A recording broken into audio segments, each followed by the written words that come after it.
Hey guys, welcome to my channel. তো মই আজি স্বাধীনতা দিৱসৰ বিষয়ে সৰুকৈ এখন ৰচনা লিখি নিছো। তো আহক আমি ভিডিওটো চাও।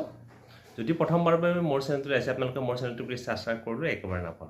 আৰম্ভণি স্বাধীনতা দিৱস ভাৰতৰ নাগৰিকৰ বাবে এক বিশেষ দিন। এই দিনটোতে 1947 চনৰ 15 আগষ্ট তাৰিখে ভাৰতে ব্ৰিটিছ শাসনৰ পৰা মুক্তি লাভ কৰিছিল।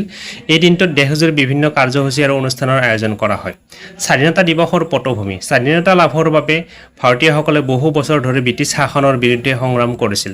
মহাত্মা গান্ধী, জৱাহৰলাল নেহৰু, সুভাষ চন্দ্ৰ বসু আদি নেতাসকলৰ নেতৃত্বত ভাৰতীয়সকলে অহিংস আৰু সশস্ত্ৰ সংগ্ৰামৰ জৰিয়তে স্বাধীনতা লাভ কৰে।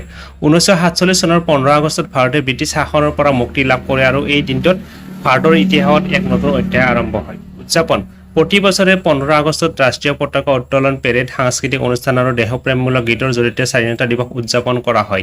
দিল্লীৰ লালকিল্লাত প্ৰধানমন্ত্ৰীয়ে ৰাষ্ট্ৰীয় পতাকা উত্তোলন কৰি দেশবাসীক সম্বোধন কৰে। এই দিনটোত দেশৰ বিভিন্ন স্থানত বিভিন্ন অনুষ্ঠানৰ আয়োজন কৰা হয়। বিদ্যালয়, মহাবিদ্যালয় আৰু অন্যান্য শিক্ষা অনুষ্ঠানসমূহত স্বাধীনতা দিৱস উদযাপন কৰা হয়। শিশুসকলে পতাকা উত্তোলন, পেৰেড আৰু সাংস্কৃতিক অনুষ্ঠানসমূহত অংশগ্ৰহণ কৰে। স্বাধীনতা দিৱসৰ তাৎপৰ্য স্বাধীনতা দিৱস আমাৰ বাবে গৌৰৱ আৰু আত্মমৰ্যাদাৰ প্ৰতীক। এই দিনটোত আমি আমাৰ স্বাধীনতা সংগ্ৰামৰ বীৰসকলক সুঁৱৰি তেওঁলোকৰ ত্যাগৰ প্ৰতি শ্ৰদ্ধা জ্ঞাপন কৰোঁ। লগতে আমি আমাৰ দেশৰ উন্নতি আৰু সমৃদ্ধিৰ বাবে নতুন সংকল্প গ্ৰহণ কৰোঁ। স্বাধীনতা দিৱসৰ উদযাপন আমাৰ জাতীয় একতাৰ প্ৰতীক। এই দিনটোত আমি সকলো ভাৰতীয় একত্ৰিত হৈ দেশৰ প্ৰতি আমাৰ দায়িত্ব আৰু কৰ্তব্যৰ কথা মনত পেলাওঁ। সামৰণি স্বাধীনতা দিৱস আমাৰ বাবে গৌৰৱ আৰু আত্মমৰ্যাদাৰ প্ৰতীক। এই দিনটোত আমি আমাৰ স্বাধীনতা সংগ্ৰামৰ বীৰসকলক সুঁৱৰি তেওঁলোকৰ ত্যাগৰ প্ৰতি শ্ৰদ্ধা জ্ঞাপন কৰোঁ। লগতে আমি আমাৰ দেশৰ উন্নতি আৰু সমৃদ্ধিৰ বাবে নতুন সংকল্প গ্ৰহণ কৰোঁ। তো এইখনে আছিল সৰুকৈ ভিডিওটো।